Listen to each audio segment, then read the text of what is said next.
Assalamualaikum warahmatullahi wabarakatuh. Salam olahraga. Kembali lagi bersama channel kami yang tentunya masih setia menyajikan informasi-informasi menarik seputar dunia sepak bola tanah air. Sosok 6,08 miliar rupiah milik PSIS Semarang yang masuk radar transfer Persebaya Surabaya dan Arema FC. Beredar rumor transfer pemain Persebaya Surabaya dan Arema FC yang kini tengah membidik satu nama pemain PSIS Semarang. Pemain tersebut adalah Boubakary Diarra, gelandang tengah asal Prancis yang sudah mencatatkan 24 pertandingan bersama Mahesa Jenar, julukan PSIS Semarang. Saat ini, Boubakary Diarra tengah berjuang bersama PSIS Semarang untuk keluar dari zona degradasi Liga 1 2024-2025. Ditambah dengan kondisi yang dialami manajemen PSIS Semarang, Boubakary Diarra berpotensi hengkang akhir musim 2024-2025 nanti. Jika gabung Arema FC, Boubakary Diarra dapat diproyeksikan sebagai pengganti William Marcilio yang berpotensi hengkang dari skuad Singoedan. Di sisi Persebaya Surabaya, Boubakary Diarra dinilai mampu untuk menggeser posisi Gilson Costa yang sampai sejauh ini belum bisa memberikan permainan terbaiknya. Boubakary Diarra merupakan pemain sepak bola kelahiran Villetainte, Prancis, 30 Agustus 1993. Karir sepak bola Boubakary Diarra dimulai sejak tahun 2012 saat bersama Torino U19. Kemudian pada tahun 2015, Boubakary Diarra bergabung dengan klub Croatia. Bertahan selama 3 tahun, Boubakary Diarra memutuskan untuk berpindah ke klub lokal Portugal, Tondela. Setahun kemudian, Boubakary Diarra didatangkan Cova Piedade sebagai pemain anyar mereka. Lalu pada tahun 2020, Boubakary Diarra resmi berseragam Varzim. Namun karirnya hanya bertahan selama 1 tahun dan memutuskan untuk bergabung dengan Kasma SC pada tahun 2021. Boubakary Diarra sempat menganggur selama 3 bulan sebelum akhirnya mendapatkan klub baru yakni Mostar FC. Hingga pada akhirnya, Boubakary Diarra memutuskan untuk bermain bersama PSIS Semarang pada tahun 2023. Laga krusial melawan Persebaya. Stadion Kanjuruhan segera digunakan Arema FC untuk menggelar pertandingan BRI Liga 1. Rangkaian asesmen sudah dilakukan. Pada 8 hingga 10 April, risk assessment atau penilaian risiko sudah dilakukan tim Mabes Polri.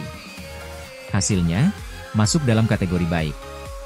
Kami sangat berterima kasih kepada tim Mabes Polri yang telah melakukan penilaian risiko secara komprehensif di Stadion Kanjuruhan. Dukungan penuh dari Presidium Aremania UTA sebagai induk supporter, lalu Polres Malang, Kodim 0818, dan Pemkab Malang sangat membantu kelancaran proses ini, kata General Manager Arema FC, Yusri Nafitriandi. Namun, proses Stadion Kanjuruhan untuk bisa menggelar pertandingan Liga 1 belum usai. Pria yang akrab disapa Inal tersebut menyadari adanya infrastruktur baru di Stadion Kanjuruhan, membutuhkan banyak pembaruan Standard Operating Procedure, SOP. Seperti pintu masuk yang menggunakan barcode, hingga tempat duduk supporter yang menggunakan nomor. Karena itu, Arema FC berencana untuk menggelar simulasi penyelenggaraan pertandingan melalui sebuah laga uji coba. Kami masih memiliki waktu untuk terus melengkapi masukan dan saran teknis dari tim Mabes Polri.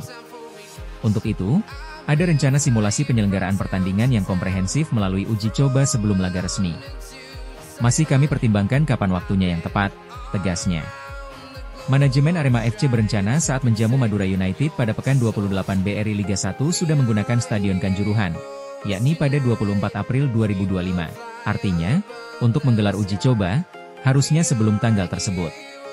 Kebetulan pekan ini Arema tidak menjalani pertandingan. Hanya saja, tim pelatih saat ini masih belum memiliki lawan uji coba. Kalau uji coba, kami belum punya bayangan siapa lawan yang akan dihadapi. Karena itu, akhir pekan ini dilakukan internal game dan latihan fisik. Namun, kita lihat saja ke depan nanti, jawab asisten pelatih Arema, Kuncoro. Stadion Kanjuruhan saat ini sedang jadi perbincangan, karena dalam waktu dekat Arema FC juga bakal menjamu Persebaya Surabaya dalam lanjutan BRI Liga 1, tepatnya pada 28 April 2025. Seperti biasa, pertandingan ini berisiko tinggi karena Arema FC dan Persebaya Surabaya merupakan rival bebuyutan. Tragedi Kanjuruhan yang memakan 135 korban jiwa juga terjadi setelah Arema FC kalah dari Persebaya pada 1 Oktober 2022 lalu. Itu sebabnya, Arema FC ingin melakukan uji coba sebelum pertandingan tersebut. Kami ingin mengutamakan kenyamanan dan keamanan supporter, sehingga standar operasional prosedur Stadion Kanjuruhan harus benar-benar dijalankan, tegas Inal.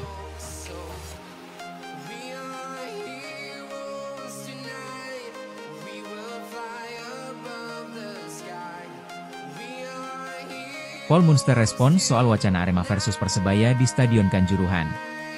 Persebaya Surabaya akan melawan Arema dalam laga lanjutan Liga 1 2024-25 pada 28 April mendatang. Ada wacana bahwa laga itu akan digelar di Stadion Kanjuruhan. Namun sejauh ini, Paul Munster mengaku belum tahu. Stadion Kanjuruhan telah rampung direnovasi. Arema FC sudah bisa lagi menggunakan stadion di wilayah Kepanjen, Kabupaten Malang, itu. Manajemen Arema FC pun telah menyiapkan simulasi penyelenggaraan pertandingan setelah resmi menerima hasil asesmen Kanjuruhan dengan nilai 71,42% dari tim Mabes Polri. Usai, Bajul Ijo ditahan Persija Jakarta dengan skor 1-1 di GBK pada Sabtu 12 April, Paul Munster tampak belum ambil pusing soal laga Persebaya kontra Arema.